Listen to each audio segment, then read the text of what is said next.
What would your life look like if fear no longer had a voice? Not silenced for a moment, not managed, tamed, or negotiated with, but erased, gone, dead. Imagine waking up every day without hesitation, without second-guessing yourself, without that internal voice telling you you're not ready, not worthy, not enough.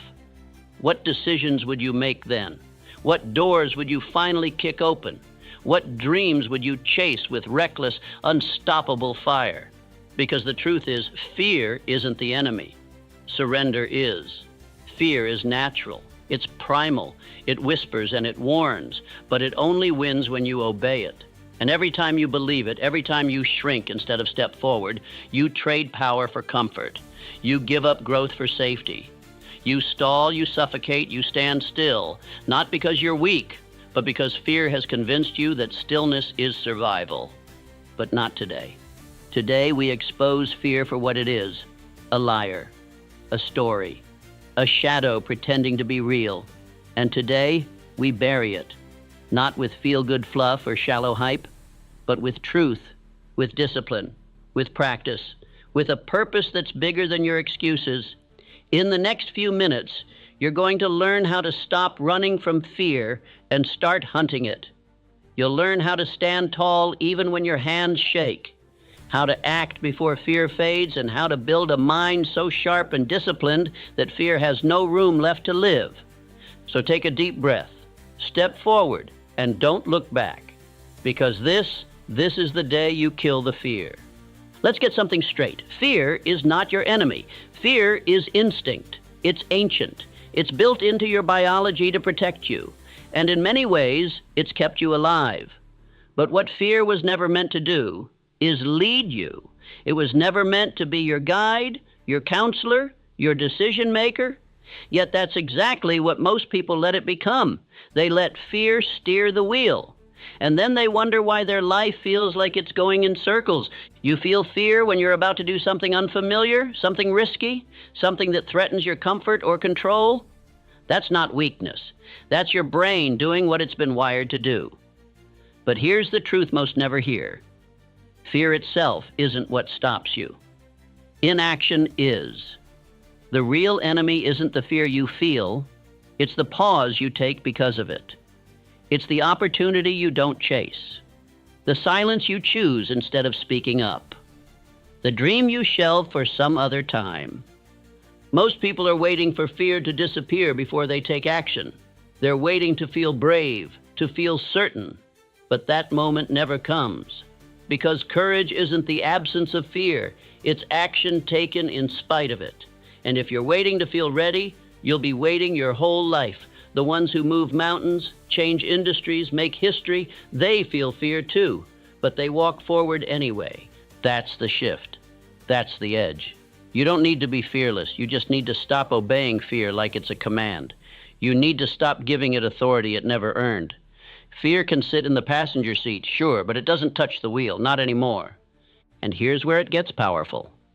The more you move through fear, the smaller it becomes. Every time you act when you're afraid, you teach your brain that fear doesn't mean stop. It means this matters. It means step up. It means you're getting close to something important. Repetition rewires reality.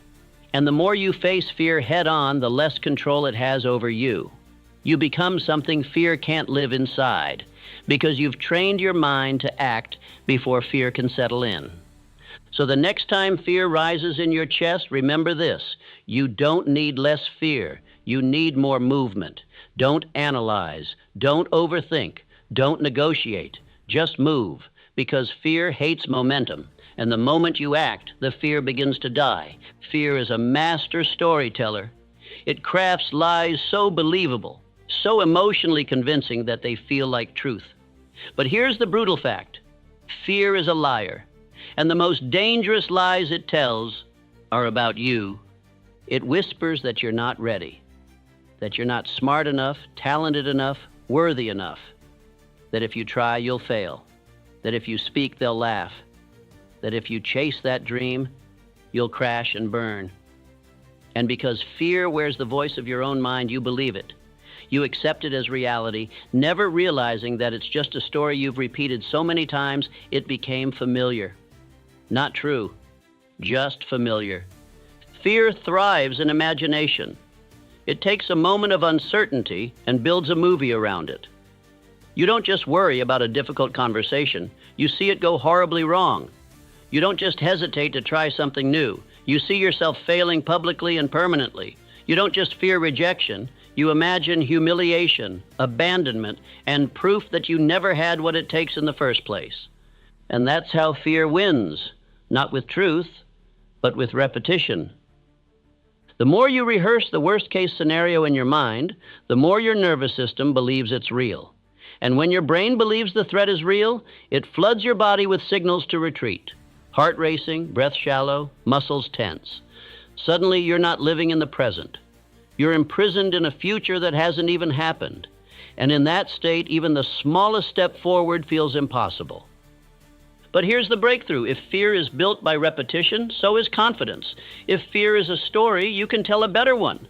One where you speak and you're heard, one where you leap and you land, one where you fail and rise anyway. Because the truth is, the mind can't tell the difference between imagination and memory. If you can visualize defeat, you can visualize victory. If you can rehearse disaster, you can also rehearse domination. This is the battlefield. Not out there, but in here. And the moment you stop accepting fear's script and start rewriting it, you take back control. You don't have to feel brave to act brave. You don't have to feel certain to move forward. You just have to stop giving fear the mic, because the voice in your head is powerful, but it doesn't always tell the truth. And the biggest lie it tells is that fear is your limit. It's not. It's your signal. It's the flag that says you're standing at the edge of your growth. And what happens next? That's up to you. Fear grows in the dark, in silence, in avoidance. The more you run from it, the bigger it gets. The more you try to outthink it, the louder it becomes. Because fear doesn't shrink with time. It shrinks with exposure. And this is where most people get it wrong. They wait for courage to arrive before they take the leap. They wait for the fear to fade before they take the first step. But courage doesn't come before action. It comes because of action. Imagine standing at the edge of a freezing pool.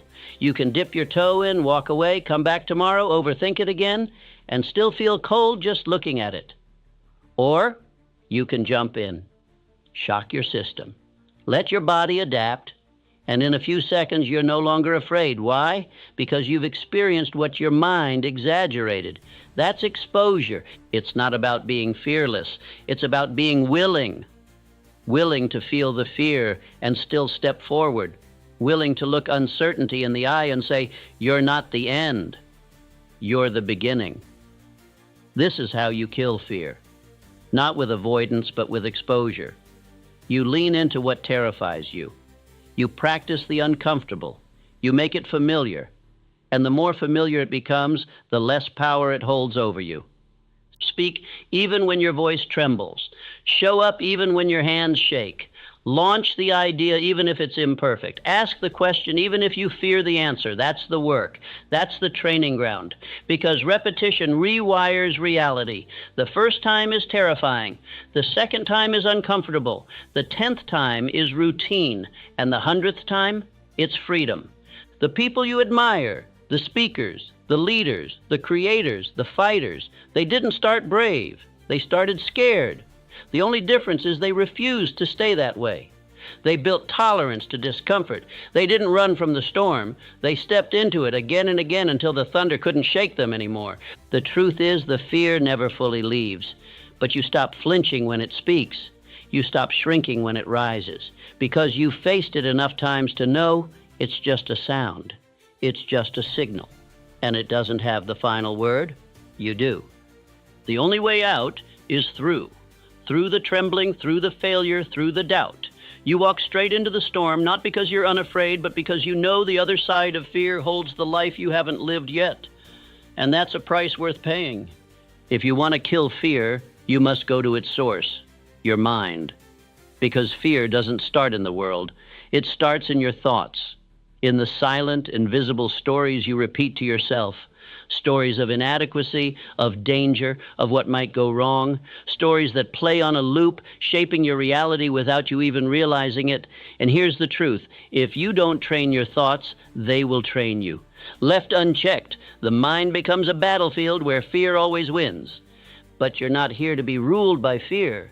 You're here to reclaim your mind, to take back the pen and write a new script. And it begins with this simple but powerful realization. You are not your thoughts. You are the observer of your thoughts. You are the architect, the programmer, the one who chooses what gets to stay. So when fear whispers, you're not ready, you don't just accept it. You question it. You respond, says who? When it says you'll fail, you reply, maybe. But I'll learn. You flip the script. You disrupt the pattern. Because every thought is a seed, and what you water grows. If you water fear, you'll harvest hesitation. But if you water courage, if you flood your mind with powerful, intentional, disciplined thoughts, then boldness becomes your default. This isn't about blind positivity. It's about intentional mental conditioning. The same way athletes train their bodies, warriors train their reflexes, and musicians train their fingers, you must train your mind with affirmations that declare your worth, with visualization that locks your eyes on the outcome, with repetition that makes greatness feel familiar. Tell yourself what you want to believe until it becomes who you are. Speak it, feel it, act on it every day. I am calm under pressure. I face fear and move anyway. I don't shrink, I expand. These aren't just words, they're commands, and your subconscious is always listening. And don't just think these thoughts, live them. Let your actions reflect your new identity. Your mind learns by watching you. So when you do something bold, when you move despite the nerves, when you speak up despite the shaking hands, your brain registers, we do hard things now. That's how identity changes. That's how fear loses control. You're not weak for having fear, but you stay weak if you let it lead. Discipline your inner world, and the outer world will bend to meet it. Guard your thoughts like a vault. Interrupt the lies. Install the truth. And remember that you always have a choice. Fear may visit, but it doesn't get to stay unless you open the door. Train your mind, or be trained by fear. The choice is always yours. What if fear wasn't a stop sign, but a signal? What if the very thing you're avoiding is the thing you're meant to do? You see, most people think fear means don't. Don't go there. Don't try that. Don't speak up. Don't risk it. But in reality, fear is often a compass. It points toward the edge of your comfort zone, and that's exactly where growth begins. That fire you feel in your chest, that trembling in your hands, that's not weakness. That's life, reminding you that you're standing on the edge of something important. That's your spirit recognizing a moment of truth, because the things that scare you the most are usually the things that will grow you the most. Public speaking, launching the business, ending the toxic relationship, stepping into your purpose. These aren't dangers, they're doorways, and the key to unlocking them is action, not perfection, not certainty, just movement. One step forward, straight into the thing that terrifies you. Courage is not the absence of fear, it is the decision to move in its presence. So when fear shows up, don't shrink. Lean in. Lean toward the fire. Let it sharpen you. Let it burn away your excuses. Let it become fuel. That resistance you feel, it means you're getting close to something real, close to your calling, close to your next level. And let me tell you something most people won't. The fear never fully disappears.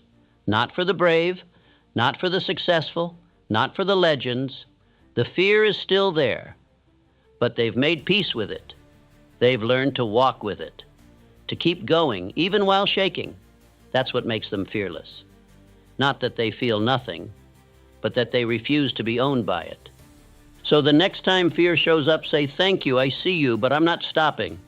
And then take that step, make the call, hit publish, say yes, say no, say the thing that scares you. The moment you lean toward the fire, then the fear begins to fade, and what's left is freedom. Here's the truth nobody wants to hear. You will not become fearless by waiting to feel brave. You don't kill fear with feelings. You kill fear with discipline. Motivation comes and goes. It's a spark, quick, loud, exciting, but short-lived. Discipline, on the other hand, is the steady flame. It's the engine behind every fearless life. Because when you train yourself to act, not when you feel like it, but when it needs to be done, you become dangerous. You become untouchable. Courage isn't a lightning bolt. It's a decision. A daily decision to show up, to do the hard things, to lean into the discomfort again and again, even when your mind screams for safety, especially then. This is what the greats understand. They don't wait for confidence. They act, and confidence catches up. They don't wait for the fear to vanish. They do the thing anyway, and fear learns it has no place there. Discipline silences fear because it removes the negotiation. There's no debate, no should I or shouldn't I. It's already been decided. The alarm rings, you rise, the task is hard, you do it anyway. The voice of doubt whispers, you walk forward in spite of it. That's discipline, and that's how the fearless are made. You see, the more you act in the presence of fear, the more you rewire your mind. You condition it to understand fear is not danger, it's data. And data doesn't control you, it informs you. So ask yourself, are you living by feeling or are you living by principle? If fear is still calling the shots, then it's time to shift. Build rituals that strengthen your mind. Surround yourself with reminders of your vision. Keep your commitments to yourself.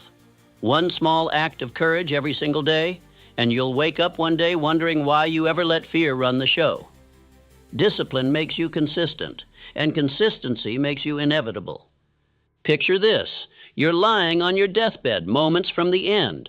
Around you are not just memories, but the ghosts of every dream you didn't pursue, every risk you never took, every version of you that could have existed. And they look at you with one question. Why did you let fear decide for you? You see, fear doesn't just steal your moments. It steals your legacy. It convinces you to shrink, to play safe, to sit down when you were built to stand tall. But what if you knew the cost? What if you could see the future that fear is quietly robbing you of? Because that's the thing. Most people don't realize they're choosing fear. They think they're choosing comfort, safety, familiarity. But what they're really doing is burying their greatness under excuses. They're trading impact for ease, legacy for security. Let me be clear. No one remembers the man who stayed silent. No one builds statues for the woman who avoided failure. The world is moved by those who were scared and moved anyway, by those who stood up, spoke out, and stepped forward in spite of the trembling in their voice or the knot in their stomach. Fear will always offer you comfort, but legacy demands discomfort. It demands pain, sacrifice, risk. It demands that you decide what matters more, the opinions of others or the opinion you'll have of yourself when your time is up. So ask yourself right now, what will your life say when you're gone? Will it whisper of missed chances and silent regrets? Or will it roar with the sound of someone who chose purpose over paralysis, action over avoidance, courage over comfort? You don't need to know every step. You just need to refuse to let fear have the final word, because your legacy is being written, either way, and only one version ends with you free. If fear is a liar, then your routine is the truth teller, because it's not just mindset that slays fear, it's movement. It's not about one big heroic act. It's about the habits that turn courage into your natural state. The fearless aren't born brave. They're forged by discipline. And every day they perform small rituals that suffocate fear before it has a chance to speak. Start here. Each morning, do something uncomfortable. Not huge, not reckless, just something that makes your heart beat a little faster. Cold shower, honest conversation, a hard phone call. Why? Because the nervous system must be trained. And when you teach your body to survive discomfort, fear begins to lose its grip. Second, move. Physically move. Whether it's lifting, running, walking, motion kills stagnation. And stagnation is fear's playground. When you move your body, your brain follows. Confidence builds, clarity returns, energy rises, and fear has no room in a body that's in motion. Third, speak power into your mind. Affirmation isn't corny, it's war. The thoughts you rehearse become the beliefs you carry. Every morning, stand tall and say, I am not afraid. I am not here to shrink. I am here to lead. Say it until you believe it. Then act in a way that makes it true. Fourth, win the first battle. Make your bed. Show up on time. Finish the task you don't want to, because when you start your day with a win, fear loses a piece of its power. And when you stack those wins, you build momentum. And momentum is what makes the impossible feel inevitable. Lastly, reflect. Each night, ask yourself, where did fear whisper today, and where did I push back? This is how you refine. This is how you get sharper. You become unshakable, not by avoiding fear, but by facing it again and again and until it breaks before you do. The fearless life is not an accident. It is crafted with intention, with repetition, with ruthless self-respect. If you want to kill fear, don't wait to feel brave. Train it, build it, practice it, one bold action at a time. Today, we don't just talk about fear, we lay it to rest. Because the truth is, fear dies when you stop feeding it, when you stop bowing to it, when you realize it has no real authority, only the power you've given it. And from this moment on, you take that power back. No more waiting, no more hesitation, no more shrinking to fit the comfort of others or the lies of your past. You were not born to live small. You were not designed to tiptoe through life avoiding danger. You were built to walk through fire and come out forged. So this is the moment. Not tomorrow, not when you feel ready. Now you bury the fear. You silence the doubt. You take the first step, and then another, until you no longer remember what it felt like to be ruled by hesitation. And when fear shows its face again, as it always will, you will smile. Because now you know its game. You've studied it, outlasted it. You've trained your mind and body to walk forward anyway. Fear doesn't get a vote in your future anymore. Only your vision does, only your mission does. And so stand up, straighten your spine, and look fear in the face one last time. Say thank you for the lessons, for the growth, for the clarity. And then say goodbye, because you're done letting fear decide who you get to be. This is your time now. You are fearless because you chose to be. But this is only the beginning. In the next chapter, we will go deeper into how to build unshakable confidence, not in theory, but in daily action. You've slain the fear. Now it's time to build the warrior. So subscribe now, because fear may be behind you, but your future, it's just getting started. Your other self, the one who never hesitates, never retreats, is waiting.